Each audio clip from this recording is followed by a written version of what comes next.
Deep Space Radio, Season 3. The Lost Hour.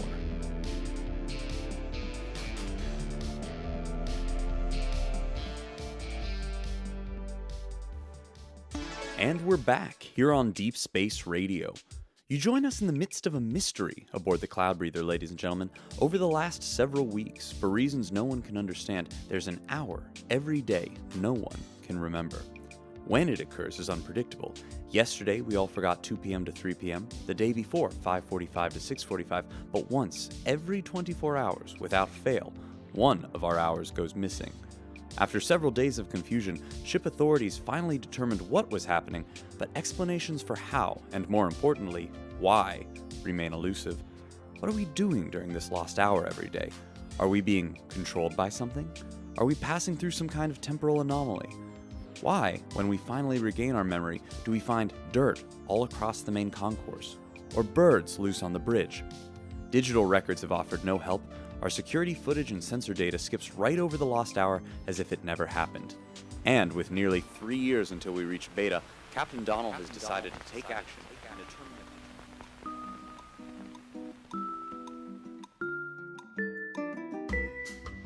Oh, I'm very sorry, everyone. I don't know why I'd be playing Bossa Nova, but my records indicate I've been playing this album for about an hour now. Fantastic.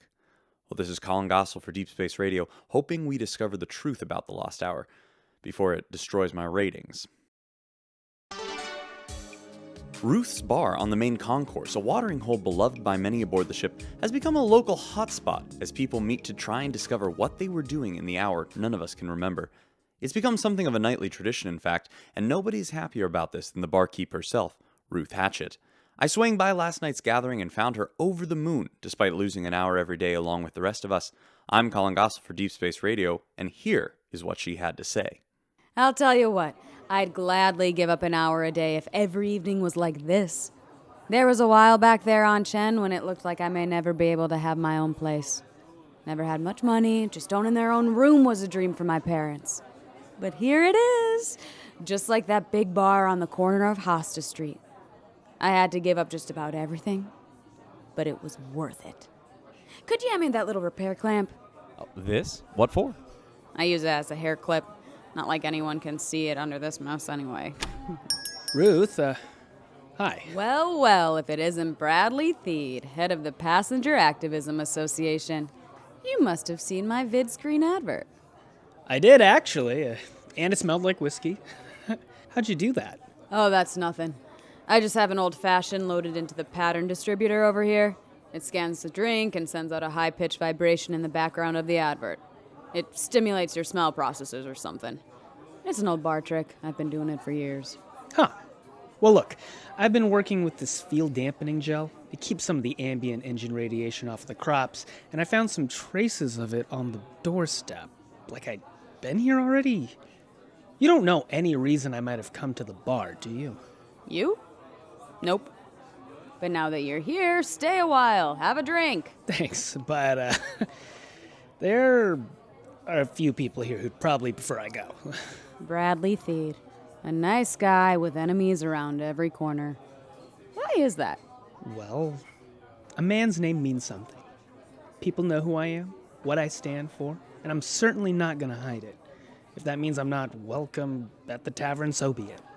Well, you're welcome as long as I'm behind the bar, Bradley. And anyone who says otherwise can come talk to me about it. I appreciate that, Ruth, but I'd rather not be a nuisance. You have a good night. You too. Well, folks, here's some news I very much did not expect. Scandal broke this morning as our own Captain Donnell emerged from a female junior engineer's bedroom looking frazzled and unkempt. He later issued this statement. Okay, look, whatever made me go into the bedroom was during the lost hour, so I can't remember, and neither can she, but I'm sure it was nothing untoward. This has been happening to me all week. Not appearing in women's bedchambers, other things, like everyone was looking at me on the bridge, and I looked down and I realized I wasn't wearing a shirt. Chief Paulson's toolkit went missing, and lo and behold, it was in my locker, as if I stole it. I promise you, there are reasonable explanations for all of these situations, even if I can't remember them.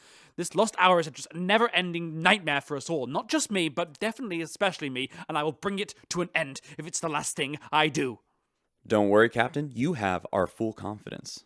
Meanwhile, losing her memory is not a new concern for the ship's resident octogenarian Martha Crittle, who wants more than ever to continue being useful in the midst of this strangeness. Deep Space Radio met up with Martha as she was having her mobility device repaired at the infirmary, and she had this to say. Hey, let's call a fish a fish. I don't have enough hours left that I feel comfortable losing another one every day. So I want to help. Sure, I'm old, and I don't know the first thing about science or space math or any of that. But I've been around a while, and I know people. So, if anyone needs me, you know where I'll be. With so many mysterious and potentially dangerous oddities occurring aboard the ship, one might think Professor Bolin, former head of the Science Academy back on Chen, wouldn't have time to grace us once again with one of his very exciting, very mandatory lectures on a, quote, scientific topic relevant to the public interest. And about that, you would be wrong. This month, with the past first and foremost in all our minds, the good professor has chosen to comment on our shared history.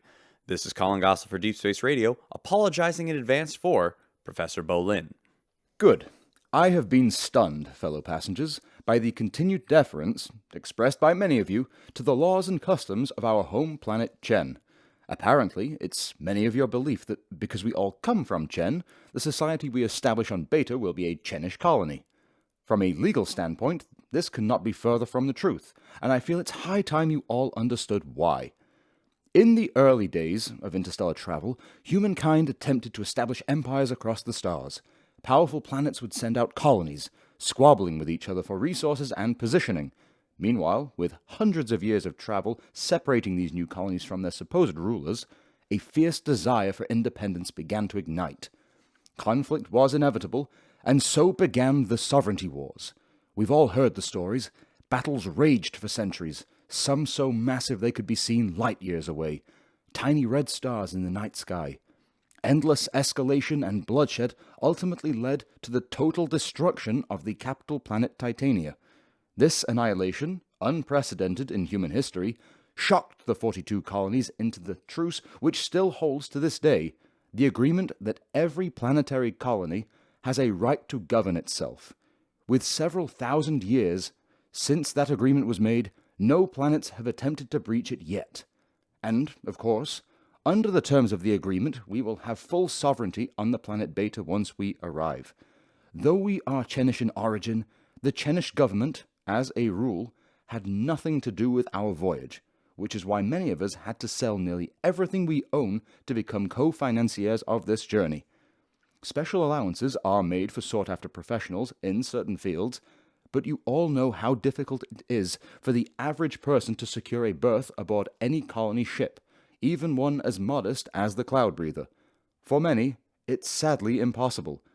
Which is why it is important, now more than ever, to distance yourself from our noble past. We are not mere envoys of our mother planet, but explorers who will wield massive influence over a new civilization, one of our own design. By the time we arrive at our new home, the one you left will be hundreds of years dead and gone. We are not Chenish, we are Betans. This has been Professor Bolin. I will return again soon.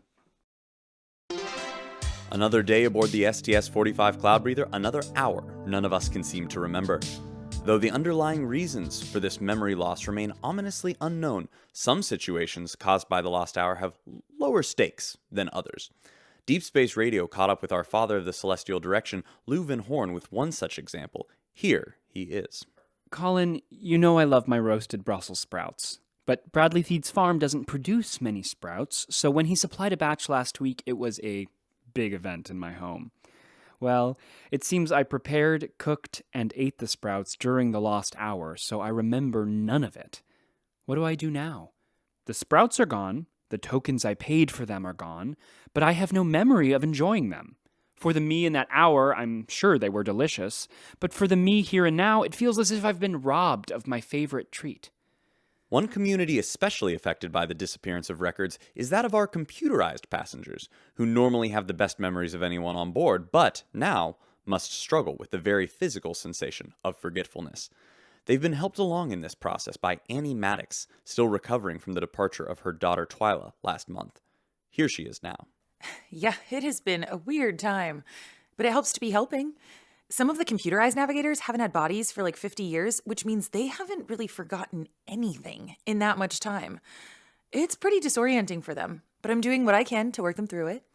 After all, it was only a year ago I was forgetting to pick up new inventory on a daily basis. Finally, at a time when everyone is on high alert due to the ongoing mystery, Chief of Engineering Tasha Paulson was seen tinkering with the lighting in the aft observation bay, an all but abandoned corner of the ship. Asked why she was doing that, Paulson said, "It's none of your business. I'm in charge of ship maintenance, aren't I? Stay out of my way." I've received an outraged recording from Martha Crittle, who recently visited Dr. Lake and Professor Bolin in the infirmary. The pair have been analyzing ship physicals to try and find the cause of our memory loss, and Martha came to offer her services only to be insulted by Professor Bolin. I'm Collin Gossel for Deep Space Radio. Here is Martha's recording. I appreciate your spirit, Miss Crittle, but there's simply nothing you can do. What are you talking about? I'm sure there's something. I've got spirit.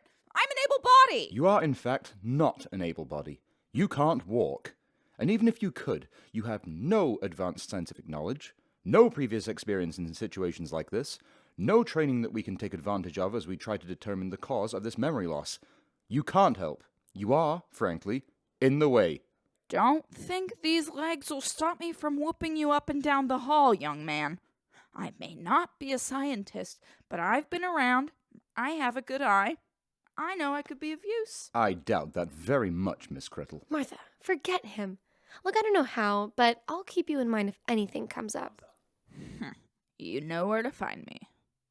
How could she possibly be of any help to us? I'm not sure yet, but people count me out all the time because of my age. And you know what? It sucks. Maybe she just needs a chance. The authorities are swarming to Ruth's bar, and it looks like someone is about to be arrested. I'm Collin Gossel for Deep Space Radio. We're going live now to the bar, where security has blocked all entrances in or out. Herrold, I grew up in the iron blocks. I know a security raid when I see one. What the hell is going on here? Not sure, Ruth. I received a call about a dangerous fugitive at the bar, and we're just taking every precaution. A fugitive? What the hell does that mean? Who called you? I did. Officer Maxwell, arrest this woman. She is not Ruth Hatchett. What? Bradley, what are you talking about? I've been reviewing the passenger resource allotment records for the PAA, and I found out that Ruth Hatchett, the real Ruth Hatchett, is wealthy, in her 60s, blonde, and probably still back on Chen right now. What? Ruth, this isn't true, is it? Of course not. You can't prove any of it. Oh, I can. I have the personal data records filed by the real Ruth Hatchett before you took her place. Uh-huh. Well, I'm sure this is all just a misunderstanding, but Ruth, maybe you and I should just head down to the security office while we work this all out. Stop her! Ruth, freeze! Oh, whoops. Open channel. Hi, everyone. This is Collin Gossel. Looks like we just slipped through that hour. Hoping we didn't miss out on anything too important. Here is a classic from the Chen Lowlands. It seems there may be a criminal on board the ship, ladies and gentlemen. Anyone traveling down the main concourse this morning likely noticed the sign for Officer Maxwell's security offices had been moved in front of the nearby Waste Management Center. Maxwell and his security team were likely looking for the perpetrator when they found themselves in Ruth's bar with no memory of why they were there. Asked about the sign, Maxwell had this to say. I'm not sure why she would be in Ruth's bar, but this is 100% the work of one Mercury Theed, whose fingerprints were all over the relocated sign. It couldn't have been anyone but her. Don't listen to what she's been saying. Reached for comment. Here is what Mercury Theed has been saying. Was it me? I don't know. I don't remember doing it, and it definitely doesn't sound like me. Even if it was, how can you punish someone for something they don't even remember doing? If a cop showed up at your door and said you stole a bunch of stuff even though you can't remember it, and also there's no hard evidence, would that be fair? I don't think so. Nothing if not a fair journalist, I gave Officer Maxwell this chance to respond. What, you've been talking to her? What did I tell you? Don't listen to what she's been saying. This isn't a philosophical dilemma. Her fingerprints are on the sign. Meanwhile, the captain was discovered in yet another compromising position today, this time passed out, face down, in a pile of garbage. As before, he couldn't remember what led him there, but he did have this comment. All right, this situation is not funny. It is serious, and we must find a way to stop it. Right now, it's just me being found in increasingly embarrassing situations, but before long, the ship's safety could very well be at risk. We have to get to the bottom of this before anything else happens to me, or happens to us. Listeners, the Cloudbreather is on high alert, as today we all lost an hour of our memories. Though that part has become fairly routine, this time when we regained our faculties, we found the engine room on fire, and significant damage to many ship systems, almost as if we were under attack during the hour in question. But with no way of knowing whether the damage was malicious, coincidental, or even the result of sabotage, Captain Donnell immediately issued this statement to all hands. Well, my. Not such a frivolous issue now, is it? That's right. We're all in danger. I knew it. Well, don't worry. Anyone who wasn't working on it before is working on it now, and before long, we'll have forgotten this ever happened. In a good way. Listeners, I can hardly believe this myself, but Deep Space Radio Studios just received a call from one of the Cloudbreather's most irascible passengers, and he's forming a team with the last person you'd expect. Here is a recording of our conversation. Collin, Bradley Theed of the Passenger Activism Association here. Oh, hey, Bradley. What brings you to Deep Space Radio? Well, after the breakdowns yesterday, I went looking through my papers to see if I had written down anything that might give me a clue as to what happened. In the margins of one of my papers, I found a tiny note I must have scribbled during the lost hour. It just said, "She's not really her." She's not really her? Well, who's she? That's the question. But I think whoever it is must have been behind the damage to the ship, and I was on to them. The captain and the science team are approaching this as if it's some kind of astrological phenomenon, but what if one of us is behind it? And since they don't seem too eager to investigate that possibility, I've taken it upon myself. Oh, Bradley, are you sure that's a good idea? You don't exactly get along with a lot of the people on board. Oh, I know, Collin. That's why I'm working with someone who knows the ship's passengers better than anyone. Someone we all trust. Ruth Hatchett. What, seriously? What's that supposed to mean? Yeah, seriously. If someone is putting my bar in danger, I want them taken care of 3 hours ago yesterday. We're just calling to tell you what we suspect. I know people love calling onto your show, and Mercury's always talking about it. To my fellow passengers, if you hear anything, we'd appreciate you letting us know. And if we need you to broadcast something, you'd better do it. Wow, what a charming offer. How could I refuse? Hello there, everyone, and welcome back to Deep Space Radio. I'm Collin Gossel, and following yesterday's broadcast in which Bradley Theed and Ruth Hatchett announced their search for an imposter on board the ship, Officer Maxwell issued this statement, hoping to quiet concerns. While I'm aware of certain passenger efforts to track down an imposter among us, I don't believe the issue to be pressing or particularly likely. Pursuing it would be a misuse of my public funds, though they're welcome to observe and report any suspicious behaviors. The most notable criminal aboard is well known to us. It's the daughter of one of the passengers in question. You may have heard the sign that normally hangs outside my security office was once again stolen today and hung up in front of a lingerie dispensary. But don't worry, I will bring the perpetrator to justice. I will. I'm going to secure the sign as well.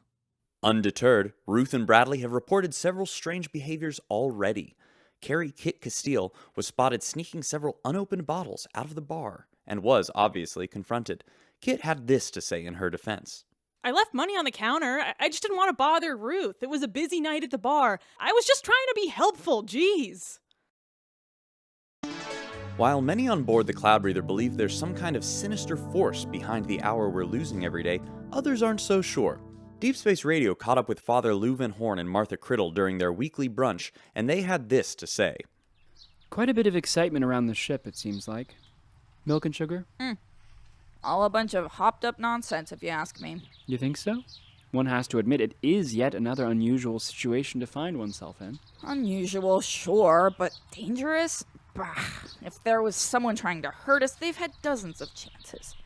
And if it was some kind of space hoo-ha, the scientists would have seen a sign by now. My gut is telling me it's all just some freak accident. If anyone's responsible, they probably don't even know. Well, that sounds nice. Don't get too worked up there, Lou. You might spill your tea. Thrilling stuff. I'm glad you're on the case. Deep Space Radio has received many calls from passengers like you, inquiring as to the status of Bradley Theed and Ruth Hatchett's investigation. Could there be an imposter aboard the Cloudbreather, perhaps behind our daily memory loss? I visited Ruth's bar earlier today for an update. I'm Collin Gossel for Deep Space Radio. Here is what Ruth and Bradley had to say. We haven't made any concrete discoveries, but we've definitely witnessed suspicious behaviors.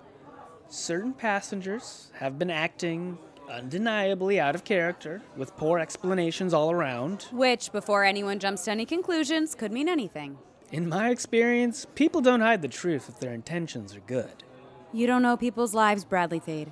Sometimes they don't have a choice. People always have a choice. They can live a lie or live the truth. You live a lie, people get hurt sooner or later. I don't suppose anyone's interested in hearing what I think about all this. You just drink your drink over there. So we can't remember an hour. Just a big deal. Every hour's pretty much the same aboard this rickety old freighter anyway. What? So you just don't care? I'm just saying. Once you've dodged shots in the upper atmosphere, real shots, real danger, it helps you see a little clearer. Things aren't a threat until they're a threat. Well, thank you as always for your enlightened opinion, Claudio. Hey, you asked. I didn't. Hello, Deep Space Radio listeners. I just received word from Bradley Theed and Ruth Hatchett that they've made a major breakthrough in their search for a potential imposter. I have them on the line now. Bradley, what's going on? Collin, it was so obvious. My note, she's not really her. It wasn't just on a random sheet of paper. I wrote it in the margins of my notes on the passenger resource allotment records. I must have been reviewing them and found something in there that gave the imposter away. Yeah, but there's hundreds of passengers on board, and we have no idea which file is theirs. Seems like maybe there are better uses of our time. No. With the two of us working together, we should be able to cover it all in a couple days. And then we'll know exactly who's not who. Right. Great. Let's do it then.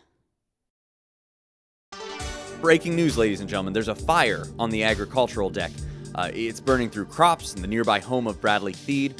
The fire team is responding to put it out, and Deep Space Radio is going live to the deck where the fire continues to blaze unabated. Hurry and hook up the sprinklers. We need to stop it before it gets to the crops. The sprinkler hookup is in there. We can't get to it. Dad, what happened? I don't know, Mercury. Just stay back, okay? All right, everyone just grab these extinguishers and keep it contained. It's no use. We oxygenate the air on this deck. Captain, you need to vent it. And lose an entire season of crops? Either that or let your house burn down. Wait, where's Ruth? She was here just a minute ago. She didn't go back into the shed, did she? What? Hold this, I'm going in. Wait, there she is. Good God, woman, is every minute drama with you? Thanks for the concern. Sprinklers hooked up. Thank God. Activate sprinklers. Ruth, what the hell were you thinking? How did it start? Well, we were going over the papers, and then... damn it, I can't remember. We must be getting close. As reports come in and the numbers are tallied, it seems we lost roughly 200 acres, about 7 weeks worth of crops during yesterday's shocking fire. By all accounts, the losses could have been much worse if not for the quick thinking of bartender Ruth Hatchett, who dove into the blaze to connect the ship's sprinkler systems. Reached for comment in the infirmary where she recovers from smoke inhalation, Deep Space Radio overheard this exchange with agriculturalist Bradley Theed, whose home was damaged by the fire. God damn it, Bradley, I'm fine. They didn't give you enough pillows. You need to be sitting up at all times, okay, for the air. Get out of here, or I'll put you in the rig next to me. Fine. I just want to swing by and say, thank you. You shouldn't have done it. It's not worth your life. But I appreciate the effort. It's fine, Bradley. I know you'd have done the same. Any word on how the fire might have started? None. We've gone over the maintenance shed with a fine-toothed comb, but can't find anything. Just some tools, burnt feet, and, weirdly, this small repair clamp. You found this in the shed? Yeah, must have been there since takeoff and nobody noticed. What are the chances? 1,000,000 to 1. Anyways, I'll keep you in the loop, and you tell me if you need anything. Right. Will do. Hello, passengers. Though we've dealt with fires, thefts, and philosophical dilemmas over the past weeks, the underlying question has remained: why are we all forgetting an hour every day? Well, it seems Dr. Lake and Professor Bolin may finally have an answer. I joined them in Professor Bolin's lab, where the good doctor had this to say. Collin, this is so wild. We still don't know where it's coming from, but it looks like our memory loss is being caused by some kind of electromagnetic burst from inside the ship. It's disrupting the way our brains encode memories. Once a day, something in the ship causes the burst, and all our memories from the last hour fall apart. This field, whatever its origin, also explains our computer's inability to keep records of the lost hour in question. A difficult thing, tracking down the cause of this difficulty when it erases any evidence of its own existence. But fortunately, I was more than up to the challenge. And why don't you tell them what else we figured out, Professor? Oh, yes, well, we found a way to counteract the effects of the electromagnetic field so someone on the ship can remember everything that happens in the lost hour. But the procedure requires a fully matured neural pattern, a subject in their mid-70s at least. Obviously, we plan to contact Martha Crittle as soon as possible. Listeners, it seems there's only one person who can save us. She's 82 years old, pilots a mobility device, and is best known for throwing her sandal at youth flyball players. But we now go live to Professor Bolin's lab, where the science team is about to perform an experimental procedure on the ship's most elderly passenger, Martha Crittle. This is Collin Gossel for Deep Space Radio, going live to the lab now. Thank you so much for being here, Martha. You're the only person on board whose brain is matured enough for the procedure to work. I've been saying it for years. Once the lost hour has ended, you will be the only person who's able to remember what happened, so we have to make sure that you observe whatever is causing the electromagnetic burst that's wiping our memories. While we appreciate you stepping in like this, you'll need to follow our instructions very, very carefully. Pardon me for saying, but your lack of training and scientific knowledge will be a major obstacle. Professor, always such a charmer. Martha, we're all on your side, and we're counting on you. You must figure out what's going on so we can stop it as soon as possible. I'll keep an eye out. We have to stop it, Martha. We have to. Yes, Captain. I understand. Martha, whenever you're ready, we are going to lower you into this lightly charged gel that should, we think, negate the effects of the burst. Goodness. Where did you get a vat of whale blubber? I know, it's seriously gross. It's actually used on farms to shield organic matter from electromagnetic fields. Is that so? Don't be scared. I know you can do this. Thanks, Doctor. I'm ready. All right. Lowering Martha into the gel. Now. And mark.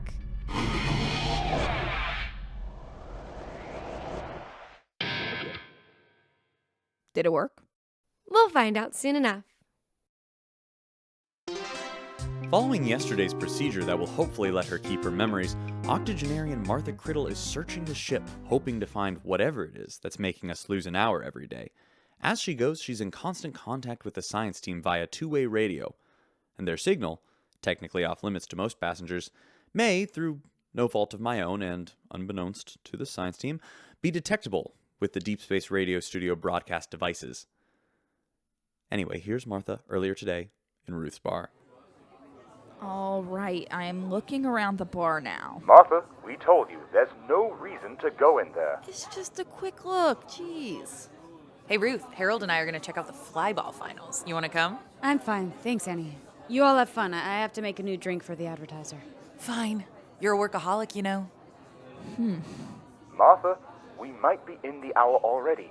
Get out of there. Look, unless you hook me up to a portable IV, I need to get a drink sometime. What's up, Ruth? Could I have some fries? Mercury, hi. How are you? I'm fine. I wasn't even on the farm when the fire started. Do you think someone set it on purpose? I don't know why somebody would. Yeah, me neither.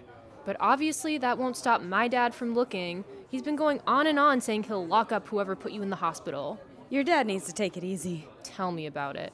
He's always been like that. It's gotten worse since Mom died. Oh. I'm sorry to hear that. It's okay. She was a builder, a really good one. But the company she worked for didn't vent their fumes properly or something, and it got her sick, and she never really got better. He's still angry about it. Yeah, I'd be too.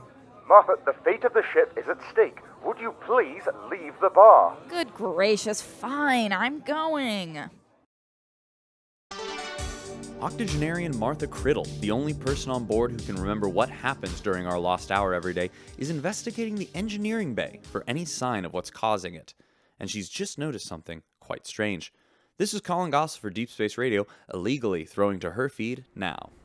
All right, I'm here in the engineering bay like you asked. If anyone is in here pressing the delete memories button, show yourself if so. I can't with this woman. I can't. Martha, take a look around. Do you see anything out of place? Or maybe anyone acting suspiciously? Well, I don't want to make a scene, but Chief Paulson is looking a bit suspicious. Paulson? Really? How so? I'm on the far side of the bay. She can't see me, but she's gathering up her things. Clearly doesn't want to be noticed. Oh, now she's sneaking out. Martha, you need to follow her straight away. Well, that seems unnecessary. Chief Paulson has access to all of the ship's technological systems. She could be causing our lost hour. Keep your distance. Don't let her see you. Fine. I'm on her tail. What's Chief Paulson trying to hide? Martha Crittle, who spotted the chief suspiciously sneaking out of engineering, is discreetly following her to find out what's going on. Perhaps the chief is behind the hour a day none of us can remember. This is Collin Gossel on Deep Space Radio, going live to Martha's feed now. What's Paulson doing now, Martha? She's looking around to make sure no one's watching her.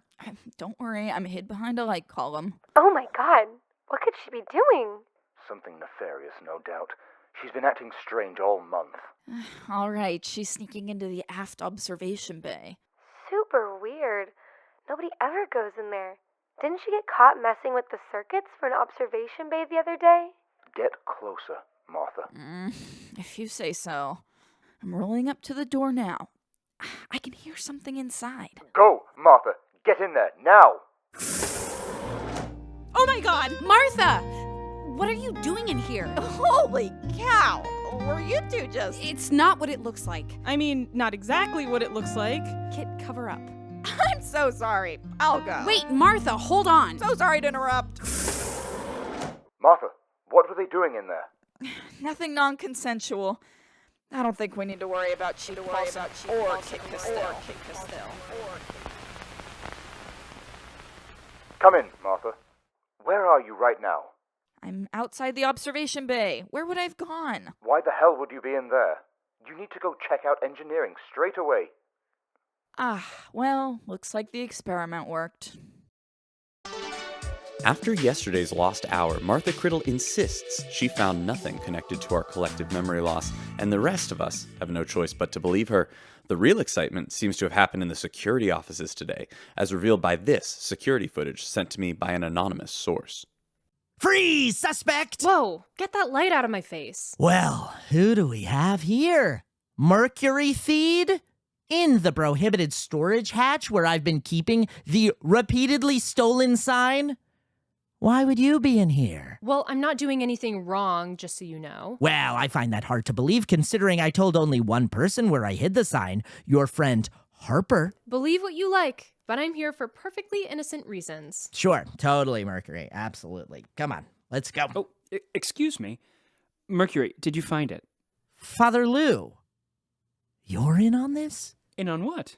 I'm just looking for my scooter. I told Father Lou that if he'd illegally parked it, you may have locked it up in here. I meant to pay any fine necessary, of course.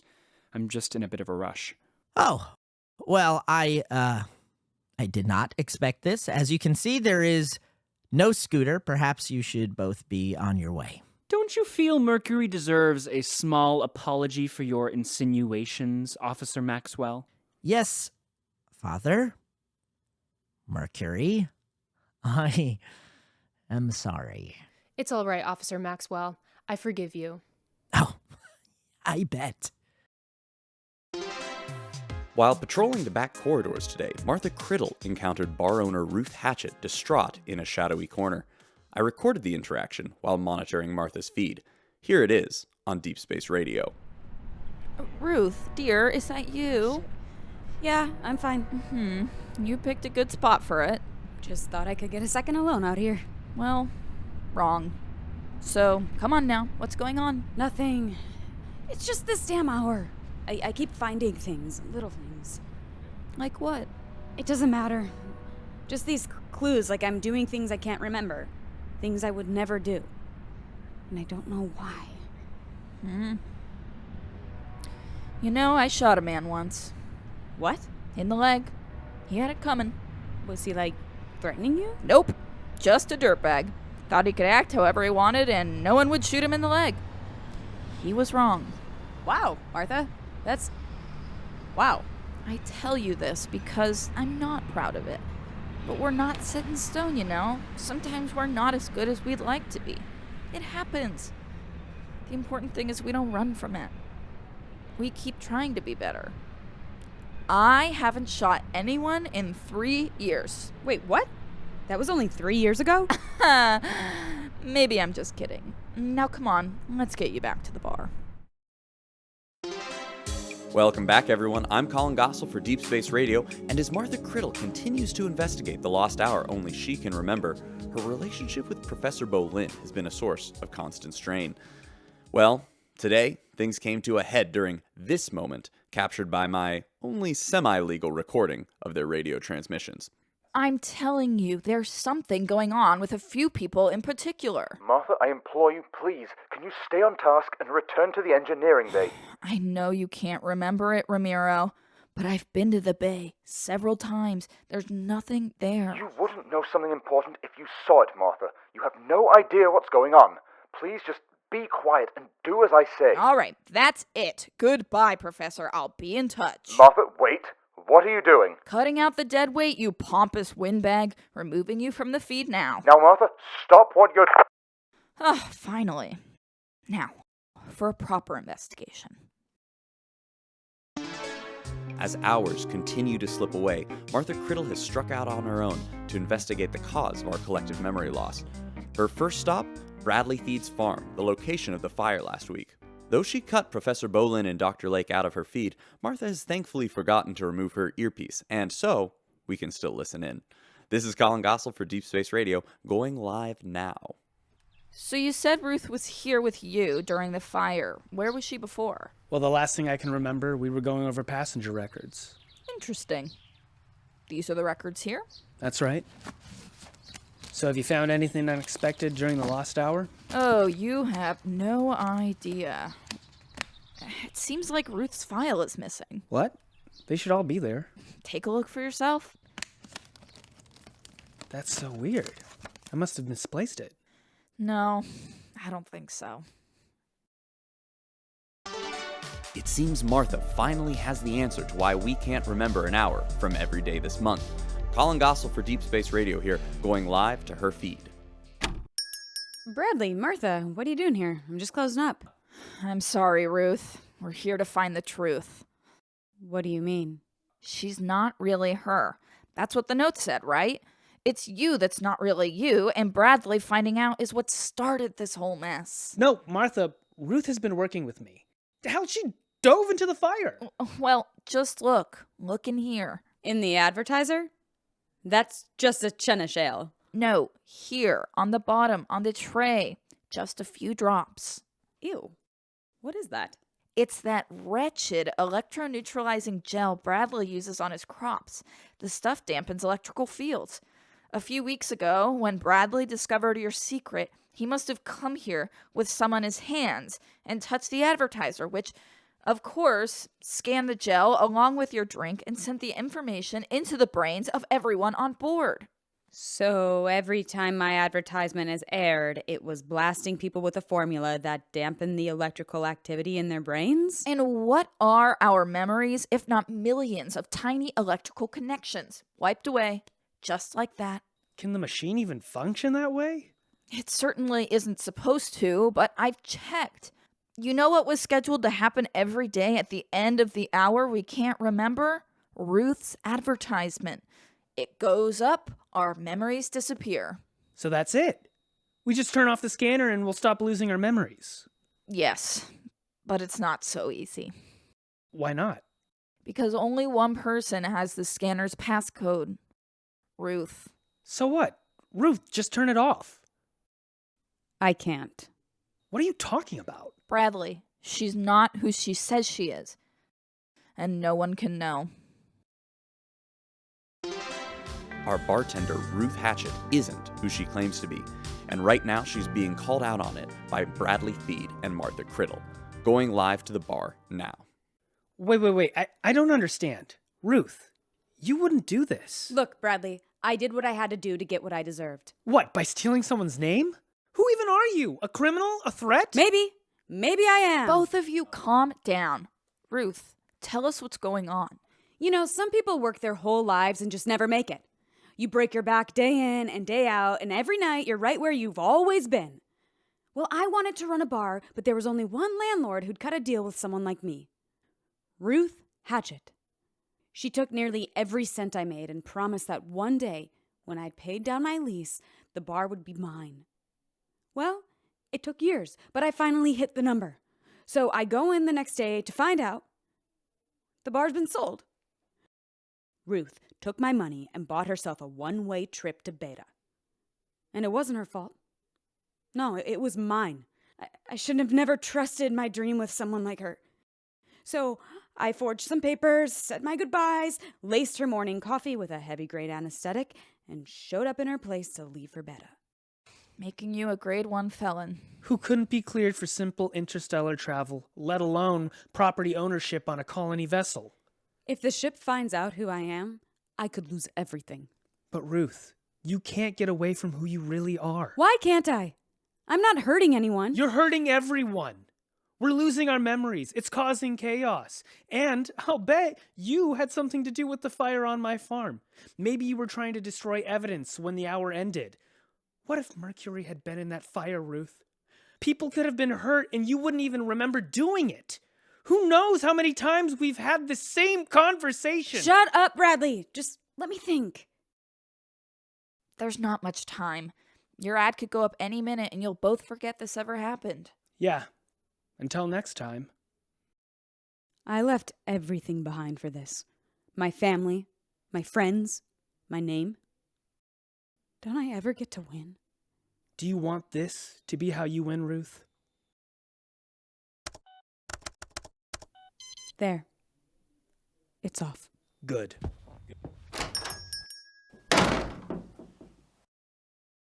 So what now? I don't know, dear. I don't know. Well, listeners, the nightmare is over. I'm Collin Gossel on Deep Space Radio, and finally, our days return to normal and we can remember every glorious hour of them. Captain Donnell was so overjoyed, he gave this public address. We've done it, everyone. We've made it through. Nothing left to worry about now. Let's celebrate. Oh, wait. I seem to have fallen in some sort of excrement. Gosh, that is pungent. Any chance we could all just forget this ever happened? Oh. Meanwhile, I stopped by Father Lou's porch to find him eating a bowl of his favorite Brussels sprouts. I asked him where they came from, and he had this to say. I was able to make an arrangement with a local farmhand to acquire the goods in exchange for certain services. And that's all he's going to say about that. Of course, one not-so-pleasant change since we regained our hour has been the slowdown of business at Ruth's bar, with many feeling somewhat uncomfortable about her sordid past after it was broadcasted by a certain local radio show. I visited Ruth in the bar to offer a certain broadcaster's apologies, and here is what she said. It's fine, Collin. I'm sure it would have come out anyway, what with Bradley knowing. Has he said anything since that night? Nothing. But Captain Donnell said he's going to leave it in the PAA's hands, so I'm sure I'll hear from him soon. Hey, whiskey sour. What, so you're just gonna come in and order a drink like usual? Sure, if you're still making them like usual. Aren't you scared of me? Oh, yeah. But as far as I'm concerned, you're the same unstable nut job I've been scared of since day one. Wow, thanks. If only everyone was that sweet. Yeah, give him time. It's hard to miss. As the ship enjoys its return to normalcy, we here at Deep Space Radio would like to remind passengers that the mystery of the lost hour was solved by a woman in her 80s, scooting around the ship on her mobility device. I met up with Martha Crittle at a congratulatory tea time held in her honor on the science deck. Here is what she had to say. Oh, come on. We all know it was a team effort. No. I'm pretty sure you took this one solo. Yes, it seems your methods truly were the most apt for the task at hand, Martha. And I apologize for, all of that. Don't fret, Ramiro. You're still young-ish. And some skills just come with age. That may be so, but an intellect of my magnitude must be quicker to adapt if we want to arrive at Beta unscathed. Careful, Professor. You measure yourself against the universe, you'll come up short every time. Accessing security footage. Hey, Bradley. Hey. Been thinking about all of this. I won't lie, my first instinct was to make sure you can't put anyone in danger, ever again. Yeah, I get it. It's a mess. People seem to like this place, They like you. I like you. I want to trust you, but how can I? You served my daughter food, and I don't even know who you are. You do what you have to do. Don't worry, I'll land on my feet. I don't think I would have done what you did, but you know who would have? My wife. She fought her whole life for a win. And I couldn't give it to her. But I can give it to you. As far as the PAA is concerned, you are Ruth Hatchett, and there is no remaining evidence to the contrary. What? Bradley, thank you. Don't thank me. Earn it. Okay.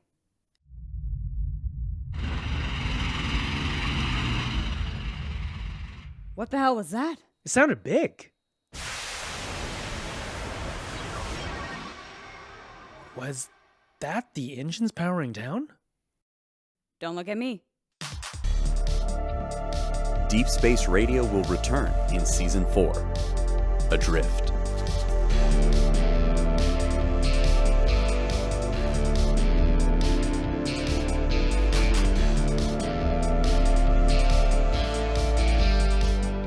Thank you for listening to Deep Space Radio. Please remember to rate, review, subscribe, and follow the link in our description to connect with other incredible passengers on our Reddit or Discord.